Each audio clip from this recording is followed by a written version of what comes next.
An excellent haftarah. It is my privilege to call up, you may know her from some important films like What to Expect at the High Holidays, Dr. Ellen Feit.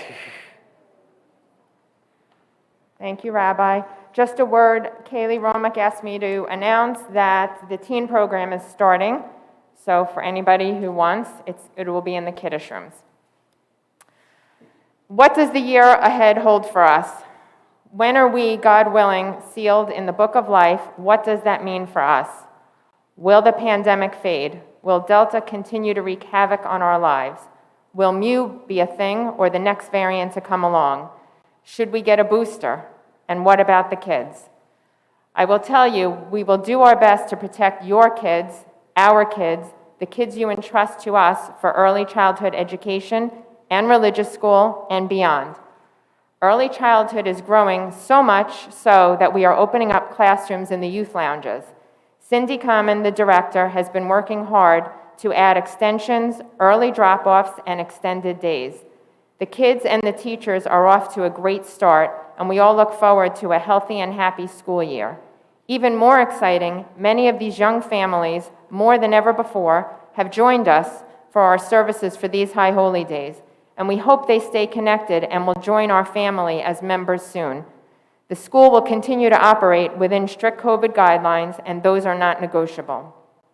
July 1st, we hired Rachel Treshan as the Director of Family Outreach and the Vice Principal of the Religious School, working with Fran Perlman, our principal. She has already reached out to all the new families and will be meeting with our returning families soon. We are up to 141 students and counting, a 44% increase from last year.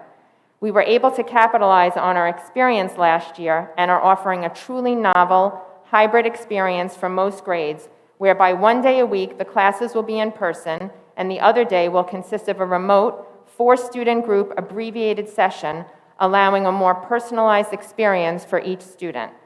An innovative curriculum utilizing brand new iPads that have been generously underwritten by several of our congregants and friends will allow intensive study of Israel for the Gimel class to be expanded for usage in all grades.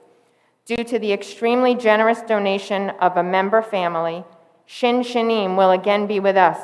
Those are Israeli students who spend the year with us, interacting, teaching, and playing with our preschool and religious school students. Of course, again, COVID guidelines will be followed. Rabbi Fruithandler, Brian Foreman, and I began training in the late fall with UJA in an initiative called Small Groups, whose purpose is to increase connectivity of our congregants to each other. We participated in weekly training for several weeks and slowly piloted several small groups. Stay tuned for more groups to begin, which will appeal to our preschool families, religious school-age parents, empty nesters, seniors, and additional groups will be formed by interest, such as baking, knitting, sharing virtual Shabbat dinners, poker, and the like. Rabbi, Brian, and I cherish the connections we made in our training groups and hope we can instill more intertwined connections within the shul through these small groups.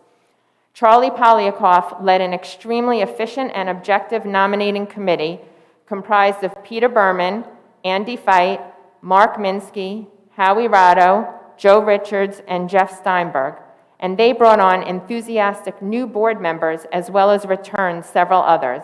New board members Brian Foreman and Nicole Austacher hit the ground running and among other endeavors are working on a professionally produced virtual tour of our synagogue meant to attract new members. Stay tuned because it will be awesome. Kara Goldstein, our treasurer, is constantly working to strengthen our financial position for the future. She spearheaded our commitment to refinance the rabbi's parsonage, and thanks to Lance Kuber for getting it done, along with Dave Sakai. Speaking of the rabbi, signed, sealed, and delivered. Thanks to the persistence of Ken Widover, chair of the Rabbi Retention Committee, working with Kara Goldstein, Bonnie Weinstock, Dave Sakai, and Rami Abada, with extraordinary legal counsel from our own Scott Matthews, Rabbi Fruithandler signed a contract to be the spiritual leader of Woodbury Jewish Center for the next 9 years, and hopefully for many multiples of 9 to come.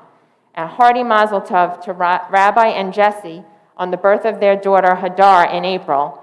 We look forward to watching Liba, Micah, and Hadar grow up in front of our eyes, pray with us, celebrate simchas with us, and have their own b'nai mitzvah and more in our shul. We are thrilled to have Rabbi Fruithandler leading us very successfully and fruitfully into the future. Rabbi has a slate of classes scheduled, including Judaism, Back to the Basics, and the Siddur Word of the Week.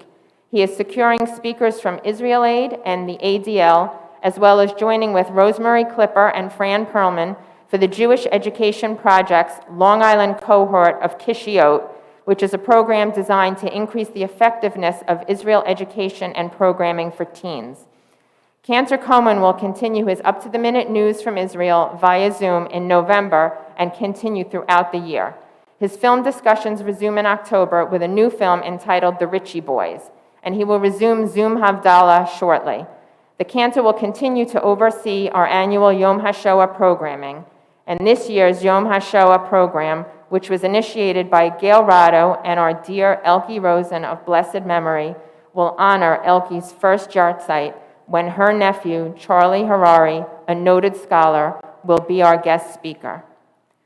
Rebecca Robedian and Randall Feingold have been instrumental in bringing back Sharsheret, the only national organization supporting Jewish women and families of all backgrounds facing breast and ovarian cancer, those diagnosed and those at high risk, to share a Pink Shabbat with us during Breast Cancer Awareness Month in October, and we're holding that October 16th. We are partnering with Heart and Health Medical Mobile Unit and Josh Lafazan's office to offer first and second dose Moderna shots on October 21st to the community. And assuming the stars align, booster shots of Moderna to all who qualify. After our successful flu shot clinic last week, we're holding another one October 6th, timed so if you get the flu shot on that day, the recommended 2 weeks will have passed before getting a booster shot on October 21st. Sorry, I can't talk stopping medicine sometimes. It's truly in my DNA. I'm excited to announce a very innovative endeavor that is going to be rolled out right after these holidays. Woodbury Jewish Center's own forums and message boards, conceived and developed by Brian Rehani, what we're calling WJC Connect, for all kinds of discussions important to our members and exclusively for our members. Discussions regarding schools, social events, card games, or places to sell or donate items, they'll be on our board. If a congregant has a topic they want to highlight, that'll be included too. Need a plumber, a painter, want a tip on safe vacation destinations? Do you have bicycles to sell or donate? It'll be on the forums board. The forums are meant to be a resource if you have college questions, marketplace items, cooking interests. It's envisioned to be a place for our teens, college-age children, or older to post resumes or look for internships and jobs that our own synagogue members would post. Looking for a babysitter? Looking to be a babysitter? Need help moving household items? It'll all be there. For it to work, we need moderators. Moderators will be there to make sure nothing inappropriate is posted. If you like mahjong, maybe you can moderate that forum. If you're into buying cars, selling, collecting, you could moderate that board. There'll also be a place for members' businesses to be listed. You can list your real estate brokerage, your law firm, your accounting firm, your medical practice. There'll also be advertising opportunities for businesses. We anticipate a soft rollout over the coming months and are asking as many of you as possible to log in while we work the kinks out. We'll also appreciate your patience and welcome your feedback as we begin this tremendous program for the benefit of our congregant families. 2 dates to save for 2022. We are having our annual gala on February 12th, where we will be honoring the very deserving and very patient Rosemary and Mitchell Clipper. This is happening even if we must hire a company to perform COVID testing at the door. We will be partying like it's 2019 in 2022. The second date is a fresh, modern, and rejuvenated golf outing on July 18th at our own Town of Oyster Bay golf course, featuring golf pros, entertainment, kosher dinner, swag bags, and family and corporate sponsorships. Maybe you can even get ahead of Tashlich 5783 by tossing some high-end bread in while we're at the pond. Speaking of fresh and modern, I wanted to acknowledge an event this summer that honored and welcomed new members in a new twist on the beloved Men's Club barbecue, the summer social that was generally hosted by Adrian and Eric Roth in their own backyard. Not only was it great to see each other in person, outdoors and unmasked, but to see so many new members who said that night that they're eager to get involved and make a difference. As I said last night, Woodbury Jewish Center is strong, and we are getting stronger right now.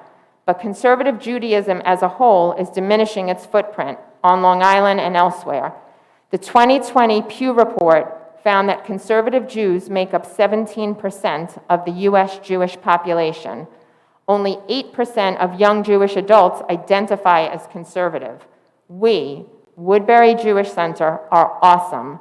We have a gorgeous building. We have a blossoming congregation, amazing clergy, young members in leadership positions, senior members who are leaders and involved, and everyone in between. We have outstanding programming, outstanding schools, but we also can't fight the Pew Report and the demographics of Long Island forever. COVID may actually have been our moment. Many families escaped the city to Long Island, but will they stay? Will we continue to have escalating enrollment in our schools? I hope so, but I want to secure our future, not just for today, but for the decades to come. So, our discussions with Jericho Jewish Center are continuing. I thank Mark Anish and Robin Spielman, who have been by my side during these weekly, bi-weekly, feels like everyday meetings for the last 10 months. I'd also like to thank the participants of our Finance, Constitution, Ritual, Interior, Communication, and Site subcommittees for helping us with this process. Kara Goldstein, Rob Heller, Paul Woldar, Jeff Steinberg, and Stu Mayer. Gary Spergel, Erica Widover, Charlie Polyakoff, and Brian Rehani. David Adelheit, Scott Rubin, Peter Berman, Cindy Maddy, Paul Chaskis, and David Gaffner. Ilana Goffman, Nancy Borg, Sharon Anish, Renee Silverstein, and Adrian Roth. Jen Schaefer, Dave Shapiro, Jeff Fatchler, and Doug Fuhrer, with significant input and guidance from Rabbi Fruithandler, our board, and our past presidents. I thank everyone who volunteered for upcoming subcommittees. I'll let you know when they're beginning. The discussions with Jericho have been moving forward with some bumps in the road. However, Woodbury Jewish Center will remain true to our ideals, a warm, welcoming, vibrant, and egalitarian shul. I will keep you all informed as to our progress.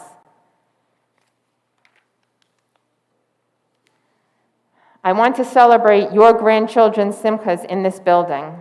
I want the first brick laid to continue to be the foundation of our gorgeous property. I want the legacy our founders began to continue to soar successfully well into the future. We need your help to make that happen, to keep the building beautiful, to keep our schools top-notch while always striving to do better, to make our programming even more interesting, to keep attracting new members. We need your help. We need your volunteerism, and we need your donations. Please give generously so we can be here for your families in good times and in bad, now and in the future. Last year, I told you about my children donating to Kol Nidre without me even knowing about it. And so far, again, without discussing it with me, my son and daughter-in-law doubled their incredibly generous donation from last year. Thank you so very much. And again, my middle son will wait for my appeal, but will not be outdone by his older brother. Last year, my youngest said I could pledge whatever amount I wanted on his behalf. Since he wasn't making any money, I'd end up paying his pledge anyway. Well, now he works, makes his own money, and he said he'd be paying his pledge himself because he and all my children see how important the synagogue is to me and to us. I love you, Justin and Lisa, Ryan and Brandon, Hallie and Haley, and your support of this synagogue is so heartwarming. And to my husband, Andy, thank you for sharing me with the shul, letting me follow my dreams, and for giving so generously to our second home. I love you. And Mom, what a pleasure to have you here in person with me again. You know my love for you is infinite. You and Dad both instilled in me the importance of Judaism, and I can't even imagine what his reaction would be to seeing his love girl up here now. Let the sound of the final shofar be the sound of strength, the signal of WJC's strength into the coming year and beyond.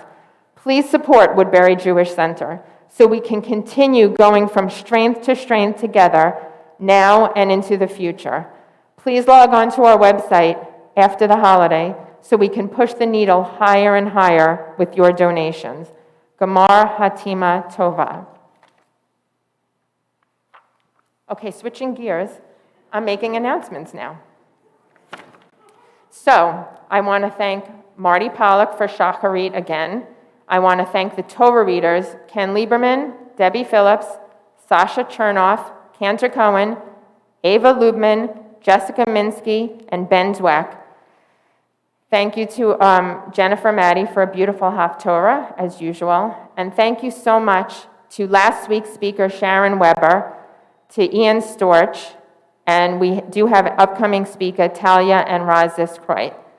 I want to thank again Andy Zeidman for providing us with active photocatalytic oxidizers to enhance the ventilation in this room and make us all feel safe. I want to thank Victor and Dolores Hatami and Great Neck Games and Keith for providing the AV equipment, the TVs, making everything run so smoothly, and for the sukkah, which was installed this past week. Speaking of sukkah, we have services starting next week, Monday evening, and then Tuesday morning and Wednesday, and then next Friday, the 24th, we have the Susie Schuster Sukkot Oneg. That Sunday, we have a brunch in the sukkah. Instead of pizza in the hut, we're doing brunch in the sukkah. Tonight at 5:15 is Community Yisker. 5:45 is Mincha and Neela. And 5:45, the rabbi's holding a little conference on young professionals, the meaning of life. I also want to thank in advance Brian Foreman, who will be reading Torah for the Mincha service, and Brian Perlis, who will, I'm sure, do a mean Haftorah Yonah. What else do I want to say? Thank you to Rabbi and Cantor for making the holidays so meaningful in Pandemic 2.0. It's been wonderful, but I'm really looking forward to next year when we could shed the mask, be like normal, have honors, and I could kiss and hug all of you when you come up for your aliyahs and when you tell me about the things in your life. It's kind of cold, and it's very cold up there and incredibly lonely. So I look forward to spending that next year with you. And before Yisker, I just want to say something as well. We lost a lot of congregants this year, and it really hurt. This is the first year I think I knew every single one of them, and I just want to acknowledge them. Fred Lipp, Elke Rosen, Amy Sachs, Bonnie Schwartz, Charlotte Schwimmer, and Saul Ziskreut. May their memory always be for a blessing. Gamar Hatima Tova. Thank you, as always.